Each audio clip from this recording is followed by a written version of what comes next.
Ертеде таудағы ауылда бір қария өмір сүріпті. Оның 3 ұлы болыпты. Үлкеннің аты Акира, ортаншысының аты Арата, ал кіші баласының аты Макота. Үлкен ағалар әкесімен бірге кедейлікте өмір сүргісі келмеді. Сол себептен олар қалаға барып қызметке кірісуге шешті. Олар қалаға кетіп қалды. Ал қарт кенже ұлы Макотамен жалғыз қалды. Бір күні әкесі баласына бір алтын тиын беріп былай деді: «Балам, базарға барда пайдалы нәрсе ал, бірақ байқа, алданып қалма». Макота жолға жиналып, ауылдан шықты, аздап жүрді. Бір кезде мысықты сабан жіппен сүйреп, бейшараны таяқпен ұрып жатқан кемпірді көрді. «Ойбай әже, сен неге мысықты ұрып жатырсың?» сұрады Макота кемпірден. «Мысық менікі, не істегің келсе соны істеймін», деп ашуланды кемпір. «Ол ақмақ басқа адамдардың тауықтарын және қаздарын ұрлайды, ал тышқандарды ұстамайды. Сондықтан мен оны өзенге батырып жібергім келеді», жауап берді кемпір. «Күте тұрыңыз, әже», жалынды Макота. «Мысықты суға батырмаңыз, маған беріңіз оны. Мен ол үшін сізге бір алтын тиын беремін», деді бала, және оған бір алтын тиын ұсынды. «Сен маған мысық үшін бір алтын тиын бересің ба?» таңқалып сұрады кемпір. «Иә, беремін», жауап берді Макота. «Жарайды онда, мә ал», деді кемпір келісіп. Макота әжеге алтын тиын беріп, мысықты қолына алып айтты: «Жүр, кішкентай мысық, менімен бірге тұрайық. Мен сені ешқашан ренжітпеймін», деп үйіне қайтты. Келесі күні әкесі тағы да Макотаға бір алтын тиын беріп, оны қайтадан базарға жіберді.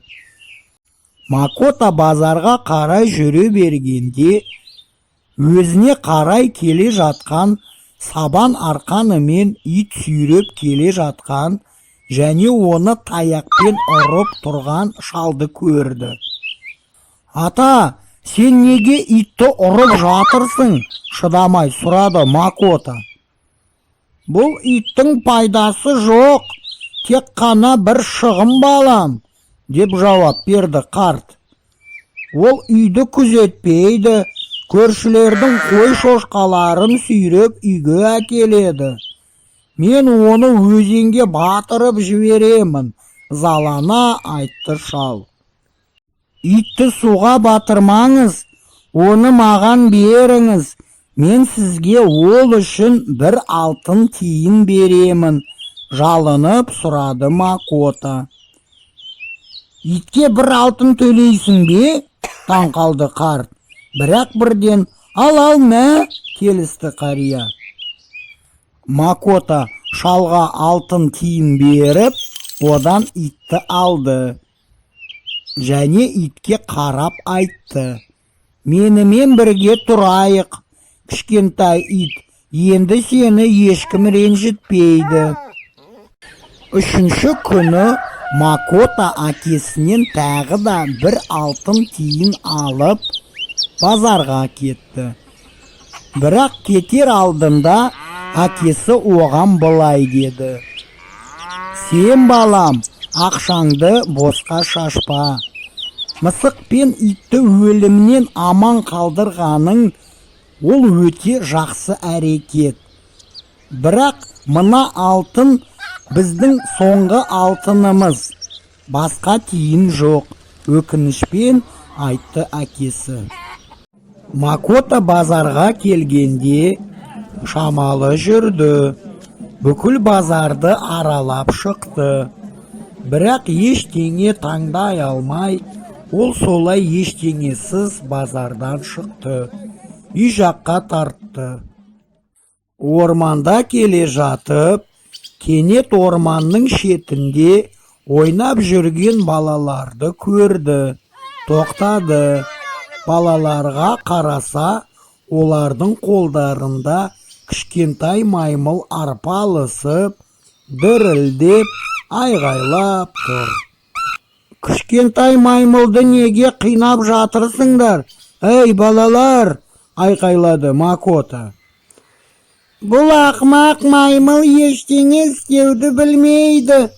Оны қинау өкінішті емес, деп жауап берді балалар. Маған маймылды беріңдер.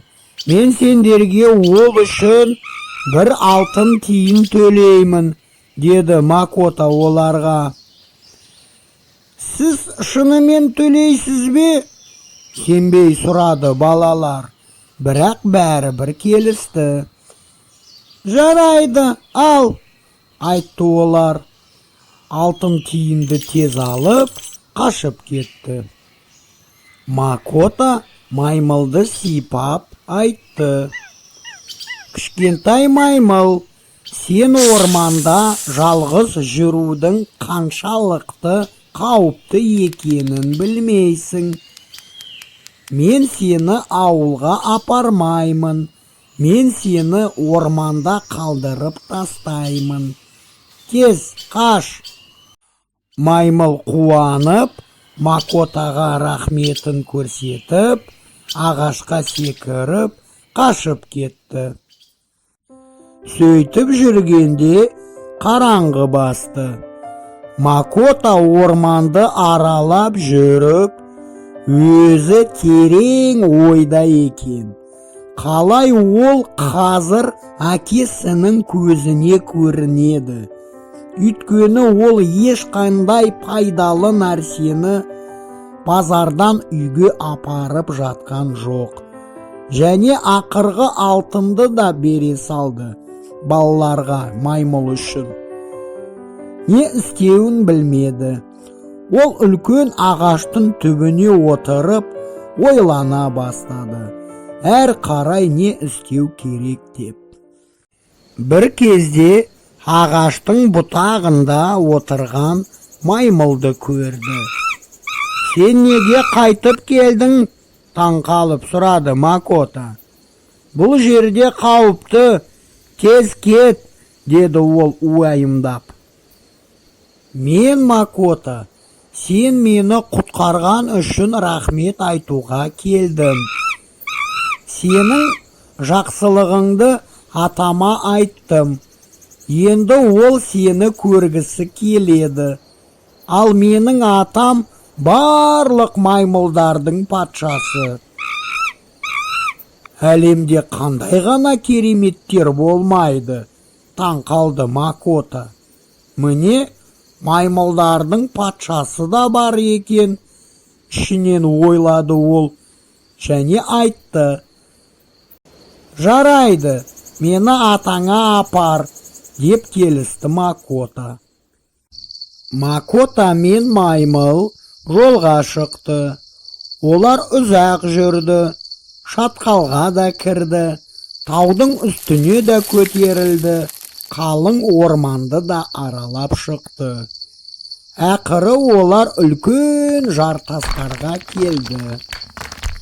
Макота қараса, жартастардың арасында салынған нағыз хан сарайы тұр. Және найзалары бар күзетшілер қақпаны күзетіп жүр. Маймыл патшаның патшалығы өте үлкен. Хан сарайының ауласының ортасында от жанып тұр. Соншалықты жарқыраған, ол сарайды күндізгідей жарқыратады. Ал тереңдікте қартайған маймыл патшасы өзі отыр екен. Кір, Макота, менің сарайыма. Маймыл патшасы жас жігітті шақырды. Менің немерем, сен оны өлімнен құтқардың деп айтты. Сен болмасаң, үлкен қиындыққа тап болар едік. Рахмет саған, Макота. Менің сарайымда қонақ бол. Қанша бізбен бірге болғың келсе, сонша бол. Қызметшілері әртүрлі тәттілер әкелді. Патша Макотаға тамақ бере бастады. Содан кейін маймылдар театрғыдай трюктар көрсетті. Макота маймылдар патшасын қатты ұнатты. Бірақ енді үйге қайтатын кез келді. Мен саған қоштасу сыйлығын бергім келеді, деді маймыл патшасы. Бұл біздің патшалықтағы ең керемет нәрсе. Ол бақыт балғасына ұқсайды. Бәрін саған не қаласаң әкеледі, деп Макотаға қызыл сөмкені берді. Ішінде кішкентай алтын тиын жатты. Жігіт патшаға алғысын айтып, үйіне қайтты. Ол бірінші әтештермен ауылға оралды. Әкесі үйдің босағасында тосып тұр екен. Макота, түні бойы қайда болдың? Мен сені күттім. Көз жұмбай, жүрегім ауырып, ұйықтамадым, деді әкесі. Кешір мені, әке, деп жауап берді Макота. Мен сізге жан азабын тартқым келмеді. Бірақ менімен бір керемет жағдай болып қалды. Маған маймылдар патшасынан сыйлық ретінде қызыл сөмке келді. Оның ішінде сиқырлы алтын бар. Енді сіз және мен, әке, бай өмір сүреміз. Сізде енді ешқашан жоқшылық болмайды. Макота әкесіне сол түні не болғанын бәрін айтып берді. Ол патша немересі және маймыл патшасы туралы айтты. Бір кезде ол былай деді. Өзімізге жақсы үй салайық, әке, қалай ойлайсыз? Ал сиқырлы тиын, біздің лашықтың орнына бай үй сал. Осыны айтты да, бірден олардың кішкентай үйінің орнында әдемі 2 қабатты үй тұрды. Әкесі таң қалып, қолын бұлғап тұр. Макота сиқырлы тиыннан ұн мен күріш бар қора сұрады. Ол әкесі екеуі бай өмір сүре бастады. Қауесет сиқырлы тиын туралы барлық ауылдарға тарады. Кедейлер келе бастады және Макотадан көмек сұрады. Бір күні алыстағы ауылдан Макотаға бір шаруа келіп айтты. Маған өз сиқырлы алтын тиынды бере тұршы, о мейірімді және жомарт Макота. Мен өте мұқтажмын. Жейтін ештеңем жоқ. Балалар аш, жылап тамақ сұрайды. 3 күннен кейін көресің, мен саған сенің сиқырлы алтынды қайтарып беремін. Макотаның мейірімді жүрегі шыдай алмады. Ол шаруаға алтын тиын беруге келісті және оны берді. 3-ші күні кешке алыс ауылдан шаруа келіскендей қайта келіп, алтын тиын әкеліп, қайтарып берді. Осы уақытта қаладан да ағалары келді. Олар Макотаның байлығы туралы қауесет оларға да жеткенін айтты. Макота мен әкесі ағаларын көріп қуанып қалды. Бірден оларды құрметті орынға отырғызып, тәтті тағамдар беріп, әңгімелесіп кетті. Ағаларыма бай киім беруім керек деп ойлады Макота. Тиынды алды да ақырын айтты. Сиқырлы тиын, маған ағаларыма бай киім әкел. Осыны айтып, алақанына қарады. Бірақ алтын тиын қозғалмай, алақанында жатыр. Бай киім әкелмеді. Біздің сиқырлы тиынымызға бірдеңе болды. Таң қалды Макота. Бұл шаруа бірдеңе бүлдіріп тастаған жоқ па? Ол сиқырлы тиынды ауыстырып, басқа тиын әкелген шығар деп, Макота тез шаруа келген ауылға жүгірді. Сонда жүгіріп келгенде, ол тұрған бай үйді және айналадағы ақ тас қораларды көрді. Зұлым шаруаның мұндай байлықты қайдан алғанын бірден түсінді. Бірақ не істейсің, ұсталмаған ұры емес. Осы уақытта Макотаның өлімнен құтқарған мысық иесіне көмектесу керек деп шешті. Үйден ақырын шығып, шаруа келген ауылға барды да үйге кіріп тығылып қалды. Кенет ол жүгіріп келе жатқан тышқанды көрді. Мысық оны ұстап алды. Тышқан аянышты түрде айқайлады. Көмекке шақыра бастады. Содан кейін шынымен де тышқандар барлық бұрыштардан көрінді. Және бар дауыстармен айғайлайды. Бір кезде барлығы үнсіз қалды да тоқтады.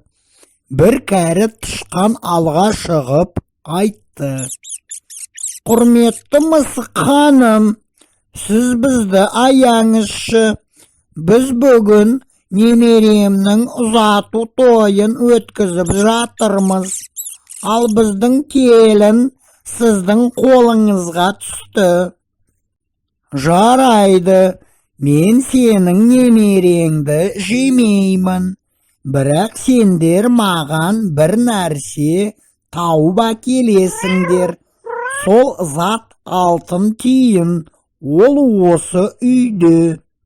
Қызыл сөмкеде жатыр. Қайда екенін білмеймін.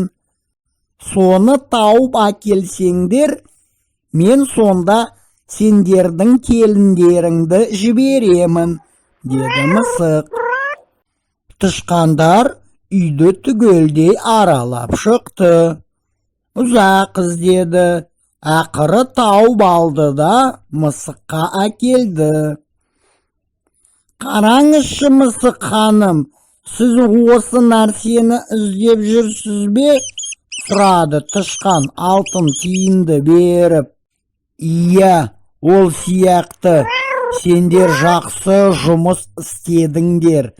Сондықтан алыңдар өз келіңдеріңді, деді мысық және бағалы сөмкені алып, тез үйге жүгірді. Жүгіріп келе жатқанда, оны жарты жолда ит күтіп тұр екен. Өп, өп, ей мысық, шаршаған шығарсың ба? Өп, мен сөмкені әр қарай апарайын, айтты ит. Жоқ, ит, мен шаршаған жоқпын, жауап берді мысық және қосты. Маған сенің көмегің керек емес. Қожайынға жалғыз қайтқаның жақсы болмайды, ашуланды ит. Бірге барайық. Әйтпесе ол мен туралы жаман ойлап кетеді, деді ит та, және өзі мысықтың қызыл сөмкесін жұлып алып жүгіре жөнелді. Ит өзен жағасына дейін жүгірді, тоқтады, демалды. Су ішейін деп еңкейсе, кенеттен ол судан өзіне қарап тұрған басқа итті көрді. Ол таң қалып, қорқыныштан үрді. Сол мезгілде сиқырлы тиын суға түсіп кетті. Ит ештеңесіз үйіне қайтуға мәжбүр болды. Ал осы уақытта мысық өзенге жақындап жағаға отырды. Жүзіп бара жатқан балықты көрді. Мысық кем дегенде балықты иесіне апаруды шешті. Оны ұстап алып үйіне кетті.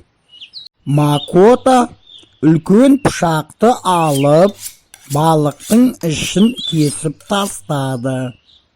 Бір кезде қараса, оның ішінде оның сиқырлы тиыны жатыр. Макота қуанды және айтты: «Тиынды қайтарғаныңызға рахмет», деді Макота. Бірақ иттің арамдық жасап мені алдағысы келгені өте жаман әрекет. Сол үшін сен енді далада тұрасың, үй күзетесің. Содан бері бұл әдетке айналды. Мысық үй иелерінің қасында тұрады, ал ит қақпада үй күзетеді.